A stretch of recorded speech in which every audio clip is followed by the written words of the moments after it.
Hey, this is Pastor Scott from Dallas Baptist Church. Just want to give you a preview for my sermon for August 16th. The title of the sermon is When Life Gives You Lemons, Let God Make Lemonade. And we're looking at the story of Joseph, especially in chapter 45 of Genesis, verses 1 through 15. We're going to talk about three main issues today as we interact with the passage: divine sovereignty, personal responsibility, and reconciliation. Let's divine sovereignty first. Now, divine sovereignty is essentially means that God's the boss. God's the do all, be all, see all. It denotes that God has authority over us. God has ownership over us because he created us. And it also denotes that God has control. Now, God created us out of nothing. Out of the dust of the earth, God created the first human, according to the scriptures. In other words, it just points to the fact that God made us. God made us in the womb, made the cells to form and to grow. He holds the molecules that we are together. God made life happen. Now, there's a few things in Scripture that point to this notion of ownership and this notion of authority over. Oftentimes you find God referred to as Lord, all capital Lord in the Old Testament. That's usually the sacred name for God. And then also you find Adonai, the Hebrew word sometimes translated as Lord. It kind of points back to this whole kingship notion that was prevalent back then, that he's the king, he's the high, he's the boss. Even in the feudal system, the king is the head of the land. In some ways, kind of like the boss of a company, I guess you could say, or the president of the United States. That person's the boss, but God's even above them, right? And God is in control. God, in some ways, directs our paths, and God holds the molecules together, I said earlier. So God is divinely sovereign, and that plays in the story of Joseph. Now, I'll give you a bit of background. Up until this point, Joseph was the younger, the petted by the dad type figure. His brothers are jealous of him. His coat of many colors, and Joseph even had dreams of his brothers bowing down to him, his prophetic dreams.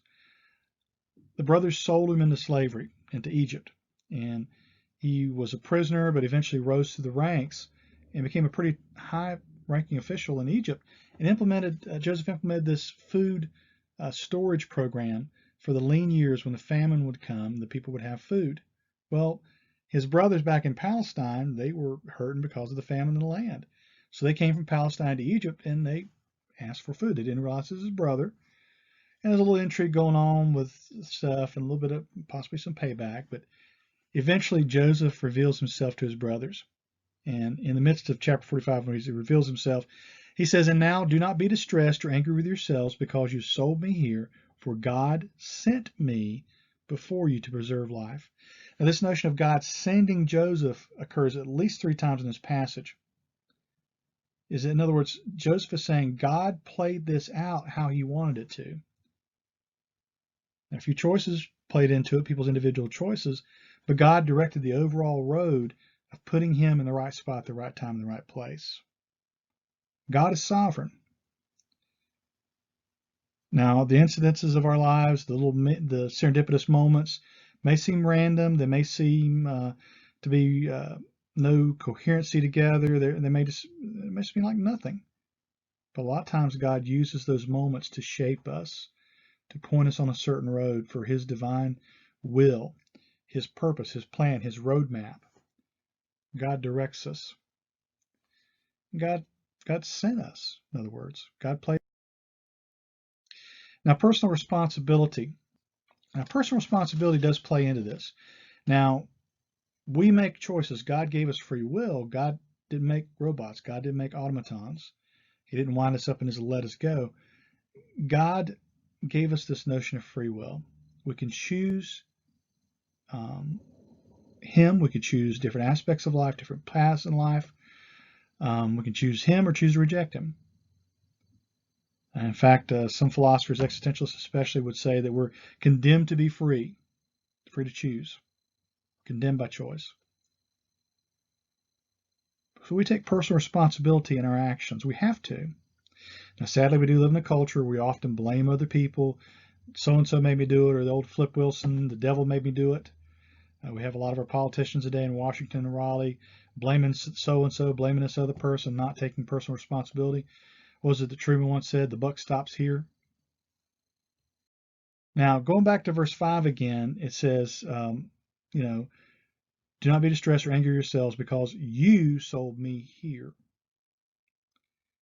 Wasn't just that God directed the path, God sent Joseph there, but those brothers made individual choices. The other 11 brothers made individual choices that put Joseph in that place. They played a role. They were a puzzle piece or a cog in the machine that made it happen. Now, they had free will, mind you. They had personal responsibility. They chose to do what they wanted to do, but God still directs the paths of his plan, in other words. One theologian puts it this way, God exercises sovereignty by letting things take their course rather than miraculous intrusions of a disruptive sort. God does let us choose. God lets us have the repercussions of our choices. But overall, God's in control, right? Another theologian puts it this way, my freedom is always within limits. My freedom is always constrained by the sovereignty of God. I have freedom to do things as I please, but if my freedom conflicts with the will of God, then there is no question as to the outcomes. God's decree will prevail over my choice. That's it's true. God will make things happen, or God will allow things to happen that he wants to happen, but he allows us to have choice. He allows us to mess up. The brothers messed up royally, but God made lemonade, out of the lemons of their choices. God's overall purpose was served. And there's individual, responsibility and corporate responsibility, but in other words, we mess up. So whenever we do mess up, whenever we do wrong someone else, whenever we do commit sin, whenever we make bad choices, reconciliation is important. We find this passage, a reconciliation happened between Joseph and his brothers. In fact, verse 15 says, and he kissed all of his brothers and wept upon them after his brothers talked with him. So they kissed and made up, quite literally, right? They mended the fences. They set things straight. They said our sorries. Now, reconciliation is really important because if we don't reconcile with those that we wronged and wronged of us, that can have effects on our body. It's almost like a psychosomatic thing where the stresses of our brain, our psyche, our spirit, they play out in our lives and harm us. I mean, it affects blood pressure, our mental state. I mean, all kind of different things, skin problems, stroke, heart attacks, all this stuff can come out of stress, can come out of the grudges we hold, can come out of the issues that arise from us not being set right with others. We need to be reconciled with each other. In fact, Matthew 5:23 through 24, the NIV reads, therefore, if you are offering your gift at the altar and remember that your brother or sister has something against you, leave your gift in front of the altar, go and be reconciled to them, then offer your gift. We've got to be made right with. In fact, we're told to be ambassadors for Christ in 2 Corinthians, ambassadors of God's reconciliation work.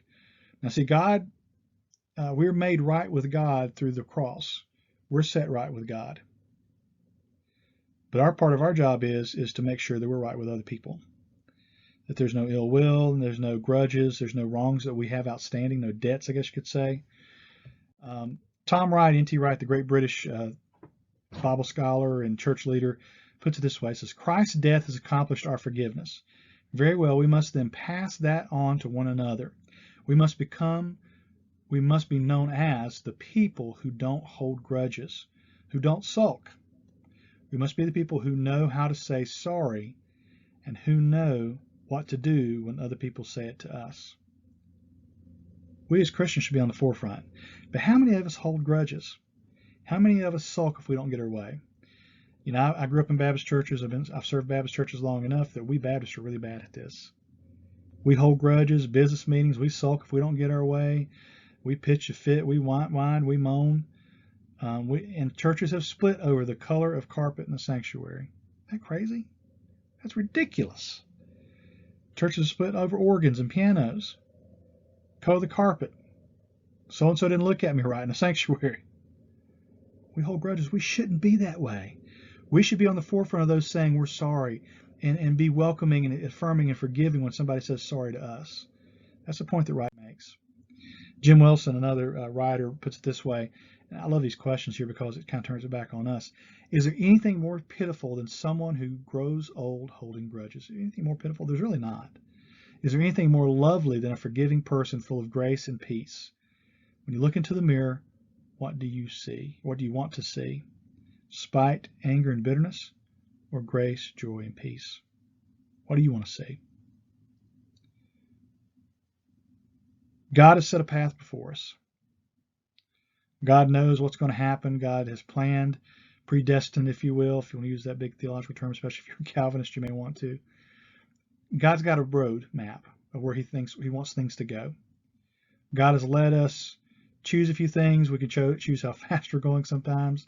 Sometimes we can choose to take the exit ramp for a moment or two, or maybe even fork in the road. But we have to live with those choices. And sometimes we choose poorly. Sometimes we choose wrongly and we wrong others. And if we've wronged others, if we've taken a wrong path, we need to make sure we're ready to make things right, especially with those around us, our brothers and sisters in Christ. We need to be on the forefront. Some things to ponder, but when life gives you lemons, let God make lemonade.